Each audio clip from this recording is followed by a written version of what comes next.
Freedom Mortgage has collaborated with Claude, and they're basically working to see how quick they can completely cut out any human element. For these pretty standard type loans, W-2s, 20% downs. Well, they want to do it for everyone. They would love a world where they don't have to pay anyone. You're telling me they're already trying to find ways, and I'm going to say it bluntly, to kind of remove the loan officer. I think any big company is looking for ways to cut costs because if they don't do it, someone else is going to.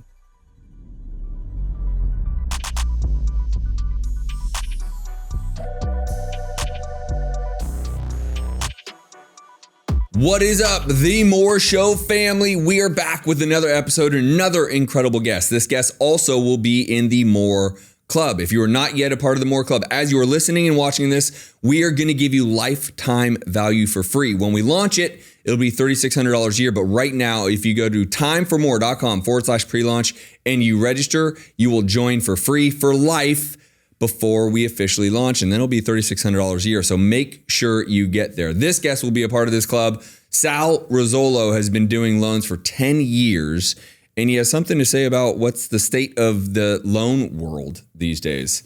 How are you, dude? I'm good. Thank you for having me. Giving me a reason to come to Miami. Love it. It's going to be great. So let's talk about how you see the industry changing real time right now in front of your face. So basically, I mean, AI is something that I think everybody's been worried about as far as desk jobs or office jobs, right? Yeah. We're even hearing people leaning into like blue collar work because of the fear of AI. Yeah. So in our industry, we've always used what's called an automated underwriting system. It's how loans are qualified. And basically we put in the borrower's information. Okay. It gets ran through an automated underwriting system. And then from there, we match the underwriting findings to the documentation that we collect. What is the automation looking for? Like credit score and that kind of stuff? So I'll put in, this guy's been working here for 4 years. This is how much money he makes. This is his residency. This is his occupancy, right?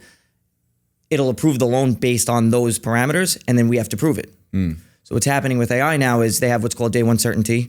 Banks are logging in with Plaid, like I'm sure you've seen. Like I've heard of Plaid, yeah. Right? I've used it I've paid certain things on Plaid. Right. Okay. So it'll pull in your bank statements. Okay. There's work verification programs that like correspond with ADP to pull in your W-2s. So what's happening is the cookie cutter files are becoming so automated that you're not going to need a loan officer. And when you say cookie cutter, you mean like someone like me is 20% down, $1 million home, like those are cookie cutter. Well, now I would venture that you're self-employed. Yes, right? I am. So it's probably not like me, actually. It's frankly. not, right? Yeah. Because self-employed is a different animal, but tax returns are tax returns. So if the loan program that you're working with is specifically catered to tax returns and tax returns can be viewed by AI, that's also, easily calculated. Yeah.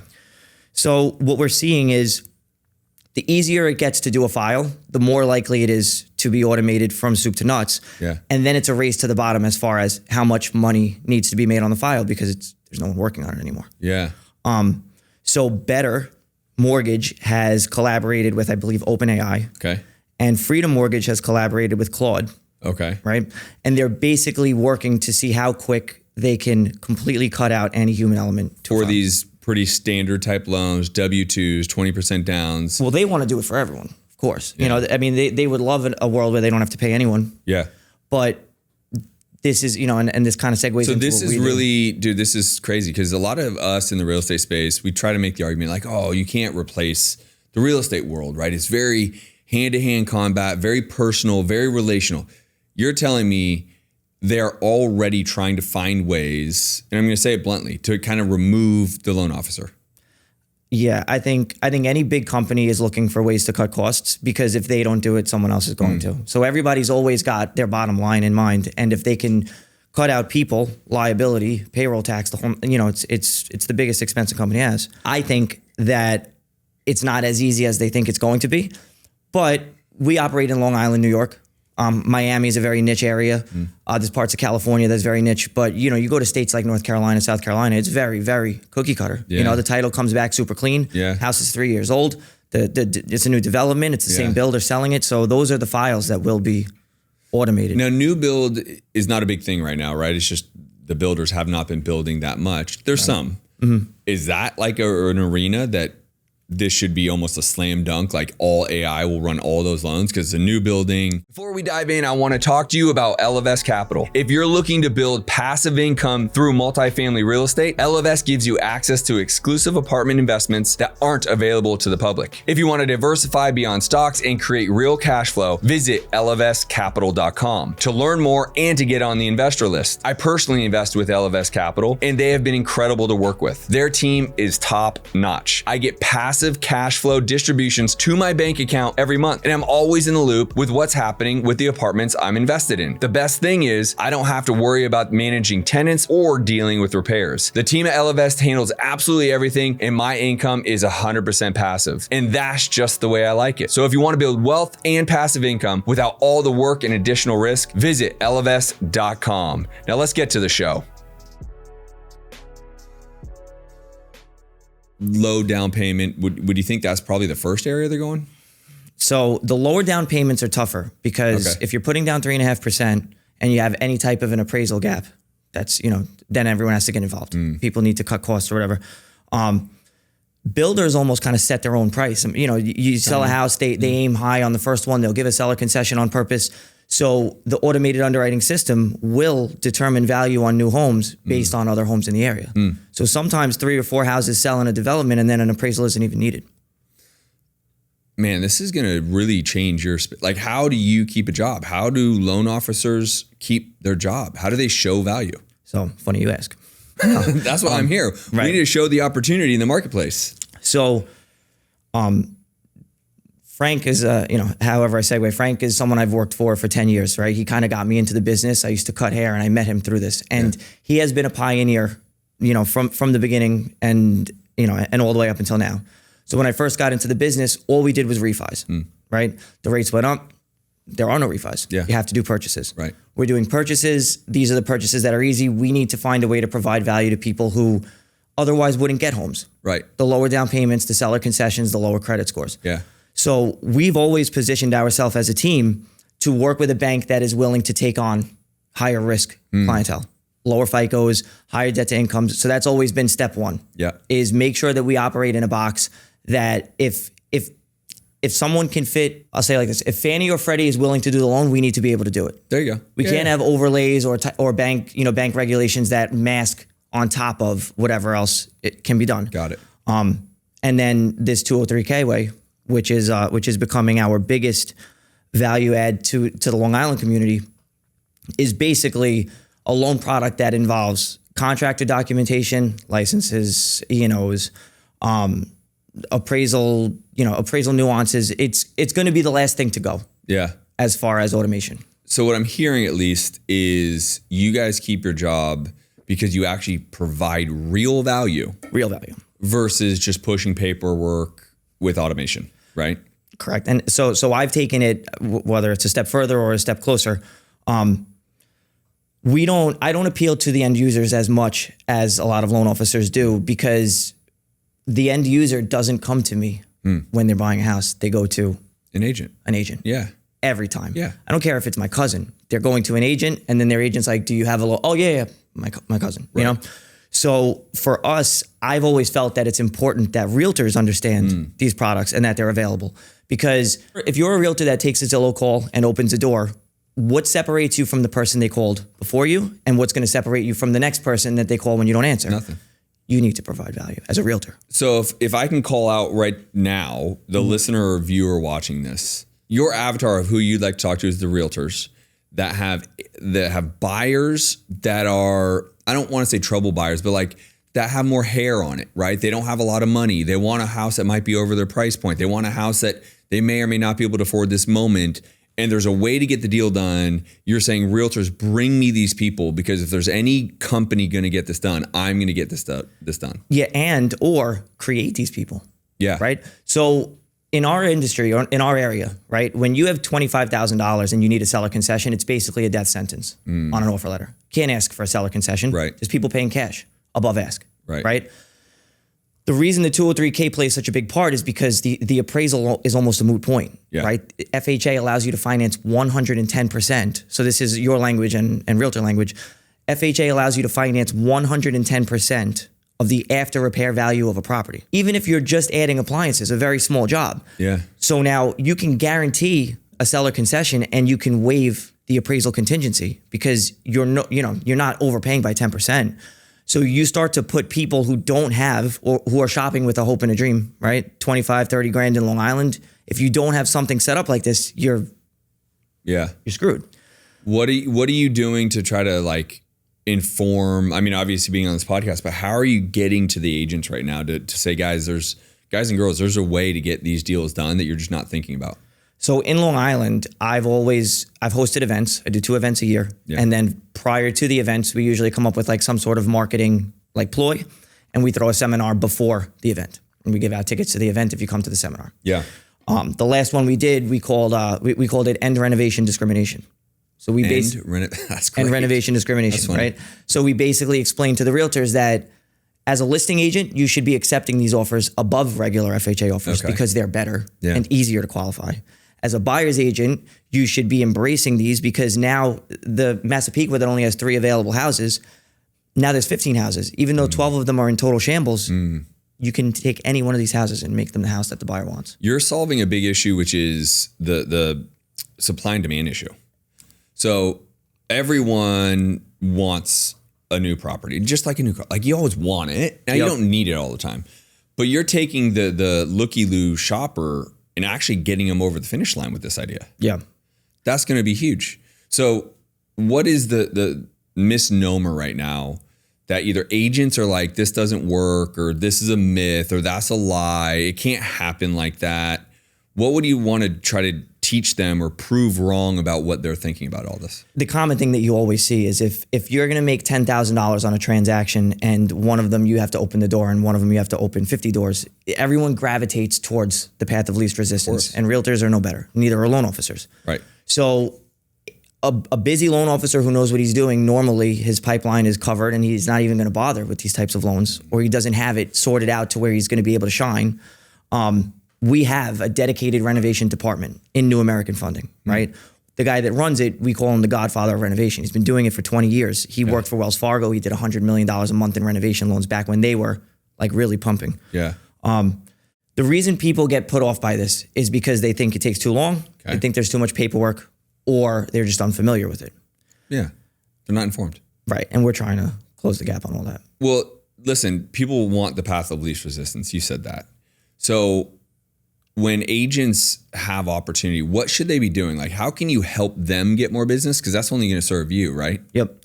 So this is what I kind of implore agents that I deal with, and it works in Long Island, and it will work all over the country. As an agent, when you go out of your way for somebody or you solve a real problem, anybody can work with an agent when they're putting down 20% and they have a solid offer and they're offering cash and they're waiving everything, right? Totally. If you get someone into a house that was told by someone else that they couldn't get into a house, that's residual business. No, that person will be your spokesperson. They will be your ads. They will be your marketing, right? Yeah. And I would go so far as to say that you're going to start losing those clients. They're not going to need realtors anymore. They're not going to need loan officers anymore. Yeah. Like when I bought my home, I just called it was for sale by owner in Zillow. I mean, you know the story, right? Right. Yep. I didn't use a realtor, but I was a very standard 20% down type of person. And you were savvy back then, right? So what's going to happen is you're not going to need to be as savvy anymore. Right. And that's going to be a problem. Yeah. You mentioned Long Island several times. I know that's where you're based. Are you able to do this? Where Everywhere. Can you can do this in all 50 states? Yeah. Is there any limitation for you, Sal? Like you can't do it, whatever. I mean, I believe Washington is the only state, and don't quote me, that I think that might be the state that we don't do business in. Where can people find you right now, just so I don't forget? Like Sal Rizzolo, but where can they find you to just pick your brain, ask you questions, figure out like whatever? So as cliche as it sounds, Instagram is honestly the best place to follow along and keep updated. And it's just my first name, last name, Sal Rizzolo, SalRizzz. If you couldn't tell, he's Italian. So he's also going to be a part of the group, just so you guys know. Get into the group. He will be in there to help you guys in agents. Are you trying to help other loan officers understand this? Like, would it benefit them to understand it more or be a part of your team or know this? So New American, this is another big, a big value add. So we service these loans. After closing, we are the ones that issue the draws. We are the ones that control the renovation department. You're after essentially the the fact. bank. Right. Yeah. We are the bank, but we also service. So normally when you work for 95% of mortgage banks, they'll sell it to either Plaid or Plaza. Those are the two banks that take the renovation loans. Okay.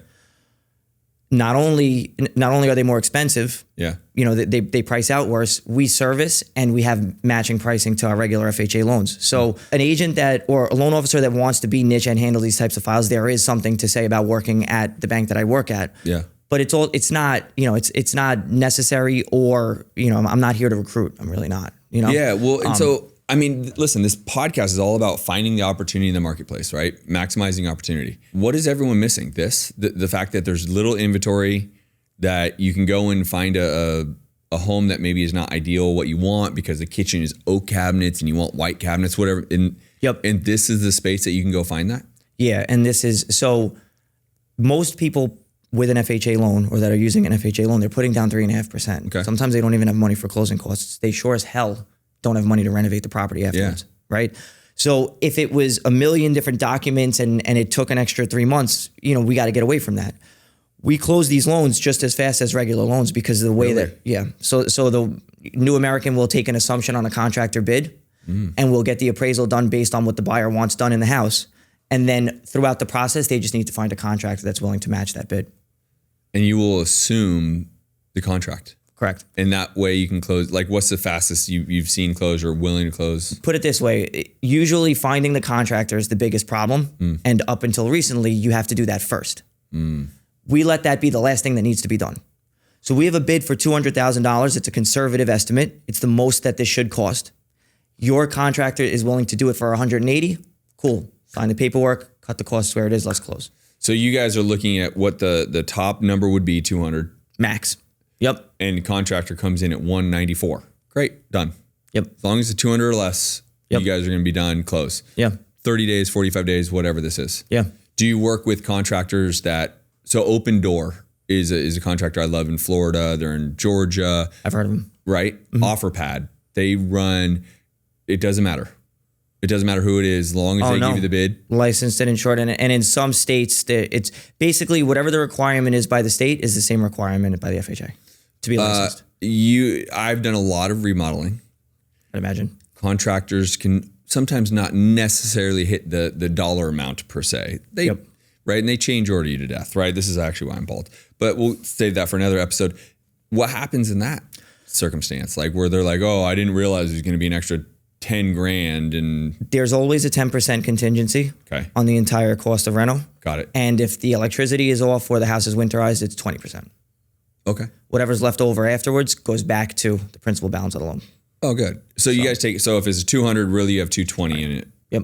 240 if the house is, if the water's not running, we don't know what's going to happen when you turn the water on. And so how do you think loan officers are going to be kicked out of this space? Like, what are you doing to really stay on top of this, trying to remove yourself from the AI? Because we talked a little bit off camera just about this. Like, it is going to you and I both believe it'll drastically change the shape of lending. Yeah. So this is, and I've never really thought about this out loud, but basically when COVID hit, everything started booming. When the rates went up, half of our industry, or maybe 70% of our industry, all got flushed out. Yeah, because they were only doing refis, and now they had to go to purchase. But we got busier. Why? Because you offered real value. Yes, and we were one of the only ones left standing. Yeah. Right. So the value needs to be there.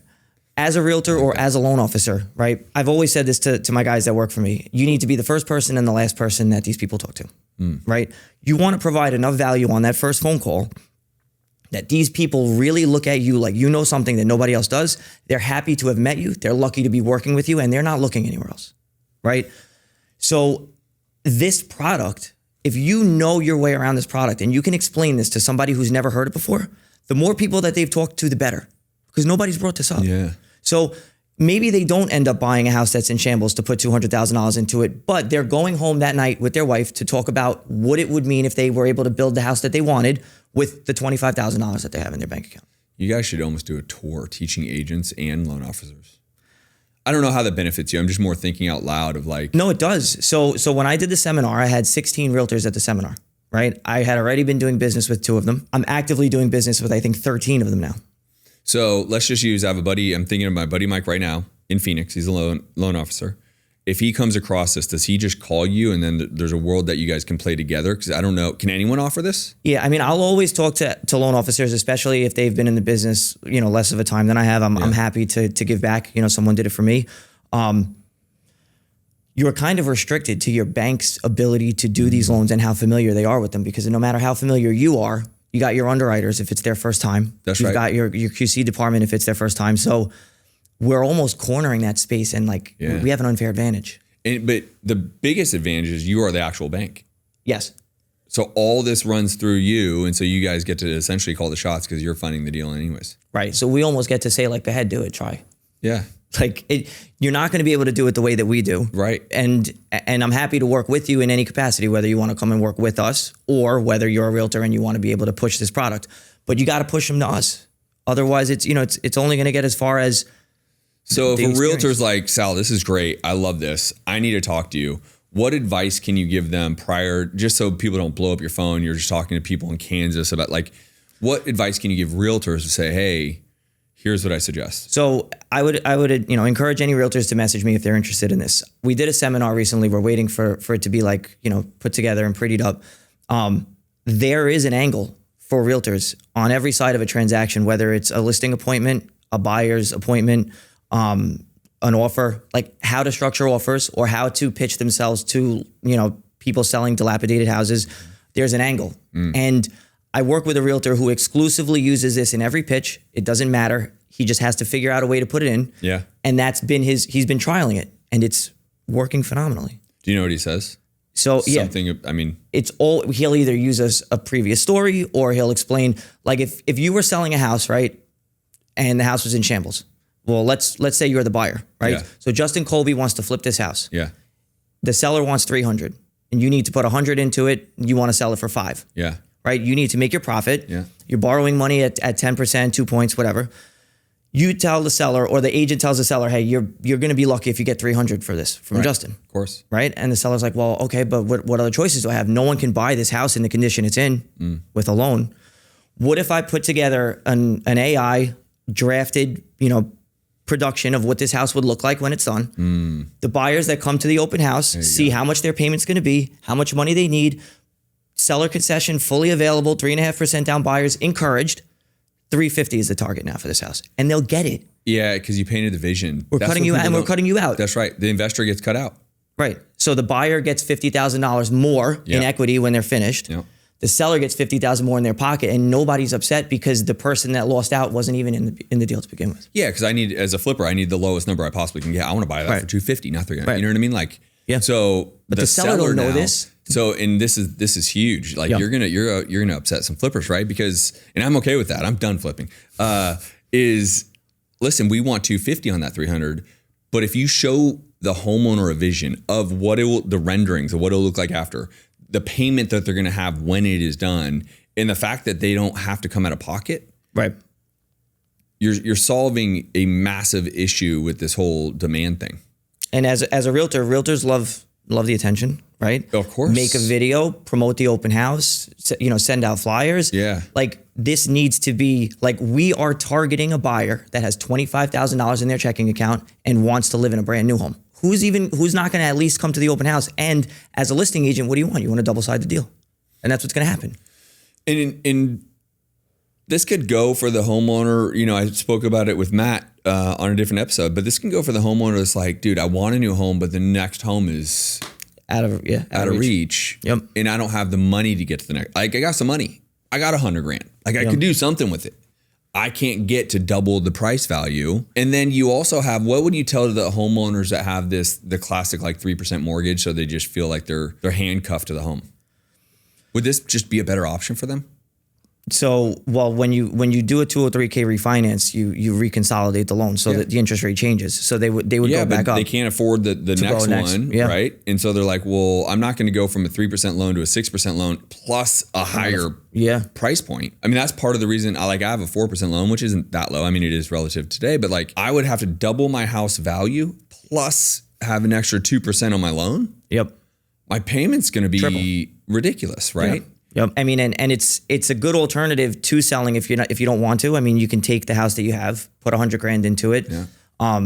You skip the mortgage payments that you're supposed to make while the house is being renovated. Yeah. There's a lot of cool nuances. And homeowners, everyone wants to look at their house as an investment, but we can't forget the fact that we have to live somewhere. And most people do not have the option of living anywhere for free. So like your primary residence should be something that you're happy in and should be something that you're comfortable in, whether it's an extra $300 to $500 a month on top of what you find ideal. You come home and sleep there every night.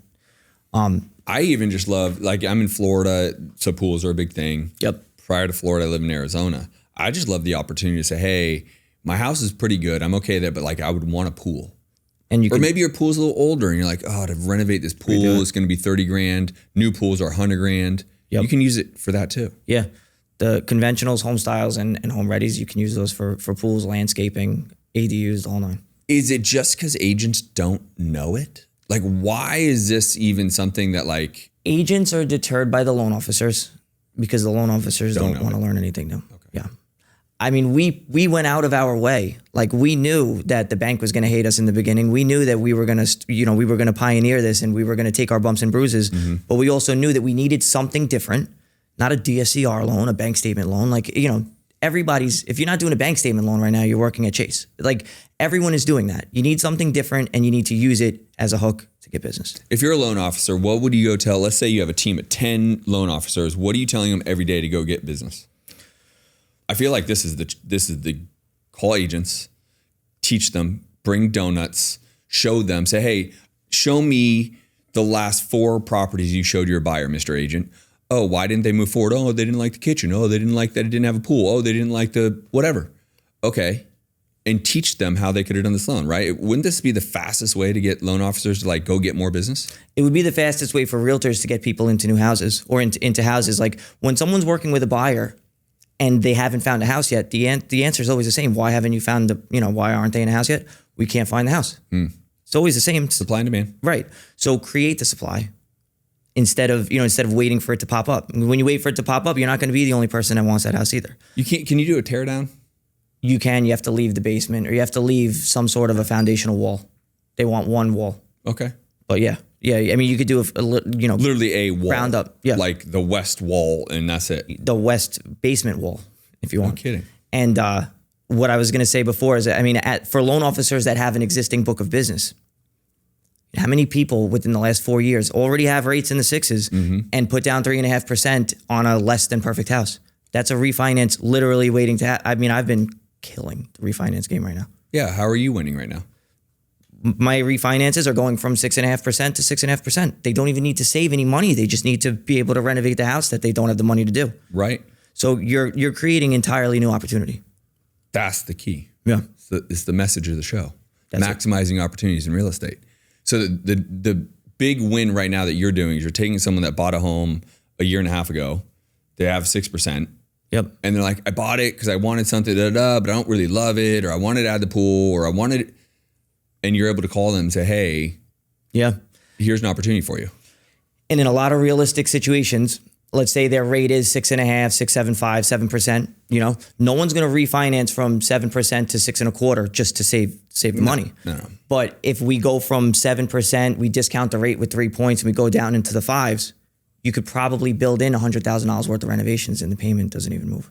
Can you buy down the rate in this? Yeah, you can. Mm-hmm. Obviously, it increases the loan, but they can take that and say, hey, I want a 5%, I want a 4%.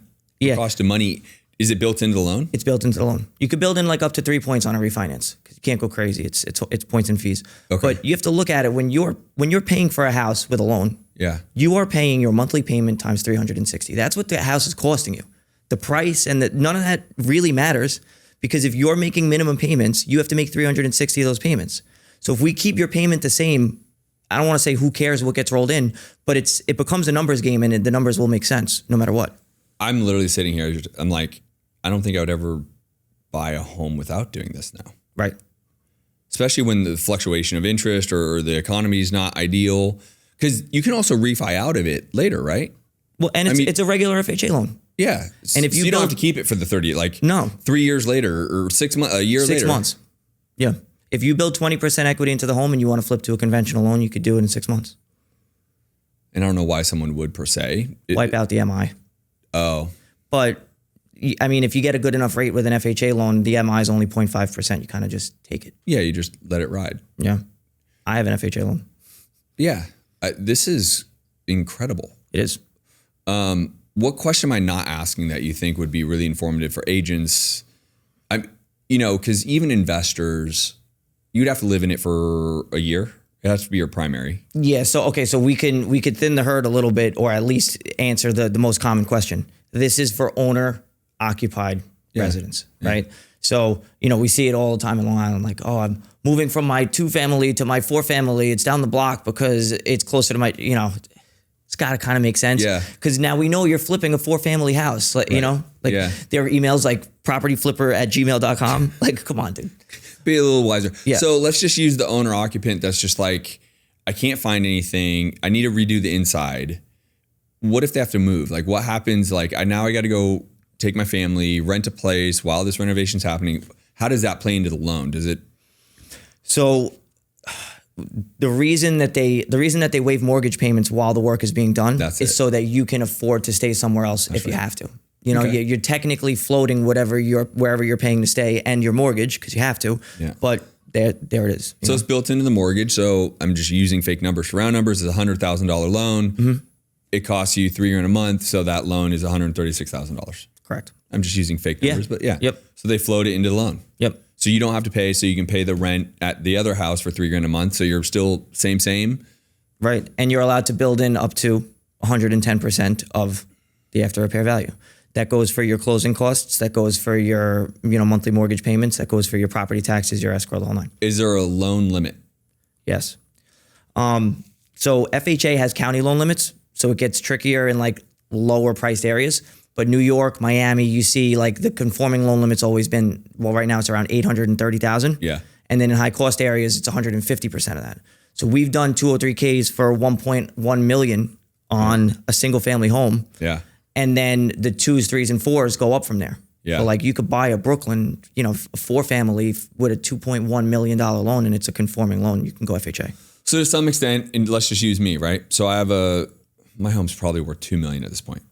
So if I wanted to go build a new home, I wouldn't be able to, because it's going to be, I'd probably build for $2 million. The highest I can get is 1.2 or whatever. Yeah. 1.1. Okay. Yeah. So there's some restriction on depending upon where you're at in your home and value of your home. Now, because there are no jumbo products for this. Like this really is for like the person trying to get a start, you know, because anyone that's building nicer home that they can afford. Yeah. Because what FHA is, they're putting 3.5% down. If they're like, hey, you got $3 million to go build a house, borrow the money from somewhere more expensive. Yeah. That's how they look at it. This is, I even just love the homeowner just is like, I want a new kitchen. I want a pool. I want an extra bedroom. Whatever you want. I don't even need a new home. I just want the one thing that I don't currently have. Yeah. Holy moly. Yeah, and if the realtors don't start explaining this to their buyers, then we're just going to start fixing up everybody's house, and then they're not going to have to. And you're in all 50 states. Yeah. Sal Rizzolo, he's a part of the club. In the space of like lending, where do you see it going right now? I mean, you've been in 10 years, so you've seen a big rise, and then you've seen the COVID craziness, and now you've seen this dip. Do you think, what are your thoughts right now? On the lending, like on the mortgage side of things, I think there's two separate worlds. There's the world that I play in, and then there's the world that like Chase and Wells Fargo and Bank of America play in. And I think that you're going to see a big gap. It's going to expand even more, right? Those banks are going to take over the cookie cutter. It's going to be super cheap. It's all the AI stuff going to be automated, like easy, automated, low overhead. Yep. And then there's going to be people like me who people value enough to want to talk to and have them walk them through something that is more beneficial to them than just, punching stuff into chase.com. What could disrupt the value of a 203K loan? Like builders are building to rent and things like that might take some of the oxygen out of like, this could work anywhere. Can you think of something that might disrupt it? No, you're looking for houses that most people aren't willing to pay for, what you're going to be willing to pay for. So it's not like the builder can come in and swing a hammer and be like, I'm shutting this down. All right, then you pay $350 for this house. Yeah. You're not going to. Well, I was even thinking when I asked the question, what was going through my head was new builds. But we all know new builds are barely, they're happening. And they're not going to ramp up anytime soon. And it's a different market because the new, I've done renovations to a home. I don't know that I would ever do it again. I want a new home. I want it done. You have great hair, keep it. Right. Yeah. But I paid my dues. Yeah. I put 3.5% down. I rented every room in my house. I was collecting cash flow. Yeah. So like, it's, different strokes for different folks. The new build is always going to be for the person who wants to walk in and slap the money on the table and not worry about it. But those aren't even the people we're appealing to. Yeah, at all. Right. This is going to have some runway.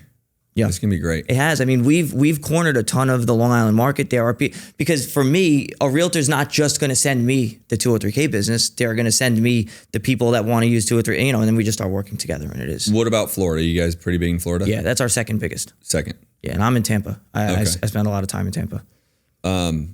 Guys and girls, Sal Rizzolo, this is the M.O.R.E Show. We're talking about how to maximize opportunity. I think this is a big spot. If you're an agent, a loan officer, get a hold of Sal. You're also going to be in the group. Mm-hmm. We'll do some live calls. We'll teach you even further. Yep. I love that. Reach out to him. This is the M.O.R.E Show. We're maximizing opportunities. And if you're not a part of the group, it's free right now. This second, timeformore.com/pre-launch. Get in there in lifetime for free. Otherwise, when you miss out, it'll be $3,600 a year. We'll see you guys on the next episode. Appreciate it. Thanks, Justin. Yeah, man.